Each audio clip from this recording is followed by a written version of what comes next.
Okay, I only have 10 minutes before I have to pick up my kids on the bus at the bus stop. We're talking about three do's and don'ts, okay? Ooh.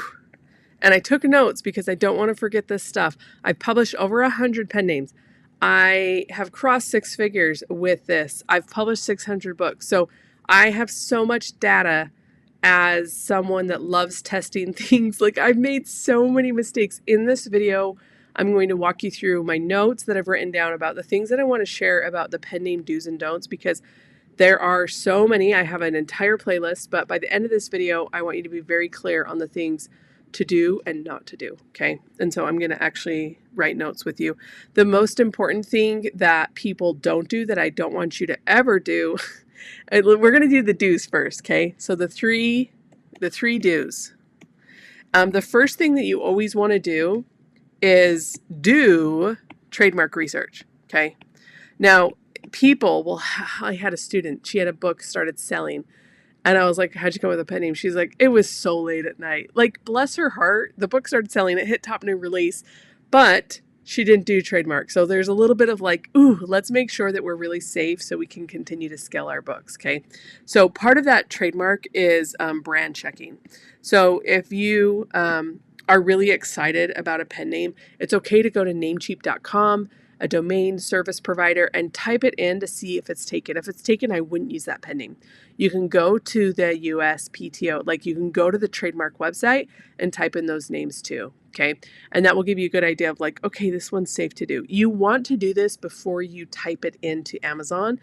For those of you that are wondering, when is a pen name created? It's actually created when you upload the book and put it in the author name, okay? Let's go to number 2. This one's actually my favorite one. And I'm not sure why. I think it's because I love branding. But number 2 is that your pen name, this is a do. I want your pen name to match your niche, okay? When I first started Amazon KDP, I found this cute, adorable children's book, and I looked at the name of the pen name, and it was like a Freddy Krueger name. And I was like, I'm not buying that book for my kid. And I clicked on the scary Freddy Krueger name, and there was adult scary coloring books next to it. And I was like, that is a mismatch, okay? They lost me as a customer because I couldn't trust what was going to be inside the book because they were mixing up niches.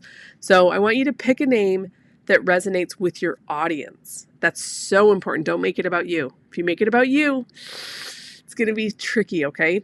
So if it's, a cozy pen name for romance or professional name for business book, the name, like, important part, names build trust, okay?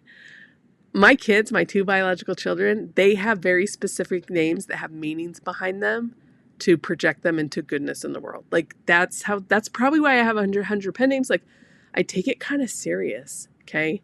So think about pen names. They build trust, and they signal to your buyer, okay? Like, what are you putting out there for your buyer to be like, yes, I want this thing, okay? So those are the biggest things that I just want you to think about is when you're doing this, that like, it's okay to take time to think about it, because the third one is really important, right? Because I want you to plan to scale. Like, I want these to make you lots of money. And so when you put the thought behind it and you've done the foundational work of like looking up brand names and signaling to your buyer that like, this is a good book, choose a name you can grow into, whether that's adding websites and social media handles, maybe even merchandise when it starts taking off. Like, you can sell the brand later. And a lot of people don't think about that when they're like, my pen name is Freddy Krueger Jr. the 5th to the 3rd. I love it. I love it. Okay, so now that we've talked about the do's, let's talk about the don'ts. Should we do orange? Because that's kind of, I need to pull up my red, but I've got orange right here. Okay, so if you don't want to build a personal brand, okay, here's the 3 don'ts. 3 don'ts. Don't, you guys know where I'm going with this. Don't use your real name. I made that mistake. If you go to Jenny Hansen Lane on KDP, which that's still a pen name, but I just was uploading books because I did not know what I was doing. Okay. So not only did that dilute my personal brand, people will be like, they'll come to this channel and be like, they don't know who I am. They haven't seen my KDP reports, or they're not a student of mine. And so they're like, this lady's cuckoo. Like, if you're experimenting with niches or you want privacy, a pen name protects your reputation and safety. Okay. So I'm going to leave it at that because I think you guys are like, I hear you. Okay. Number 2, don't do trends, right? Like, don't name your, like, bra Bookhaven. Like, what? Kate, the second part is hard to spell. I see this so much. Okay.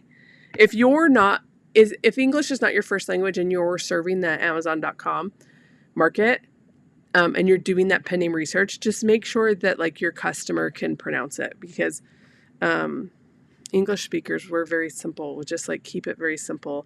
And all buyers want to keep it very simple. So supercalifragilisticexpialidocious, I think that's trademarked, right? Like, even though Cinderella, I think that's trademarked.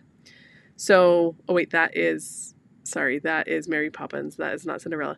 So don't do trends. Don't do things that, like, the word's trending, because it's going to come and go. Okay. Don't do things that are hard to spell, hard to pronounce. That makes the discoverability even more difficult for you when you want to scale the books on Amazon. So the do's for that is, like, if you can pick something basic and memorable and cute, then it will, when the books sell, this is the best part, pen names become keywords. Okay. There's some of my pen names, they are literally keywords, and it's the coolest thing ever. Okay, you've heard me say this in the do's, but this is a don't, just so you know for sure not to do it, okay? Don't mix books in one niche that don't match, okay? Whew. Come on, girlfriend. We know this, right? We know this from Freddy Krueger Jr., the second to the square. Like, it's not a trustworthy thing okay, here's the one exception. The one exception to pen names for this, if you have a publishing company. Okay. Now, I will say, if you have a publishing company, give it one name and then use the umbrella method. Okay. And your umbrella method, now you can use pen names underneath your umbrella method. Okay. So it's a really, really powerful strategy. Okay. So I love you guys. I hope this helps you. Let me know in the comments how I can serve you more. If you don't quit, you can't lose. Love you lots. I'll see you in the next video.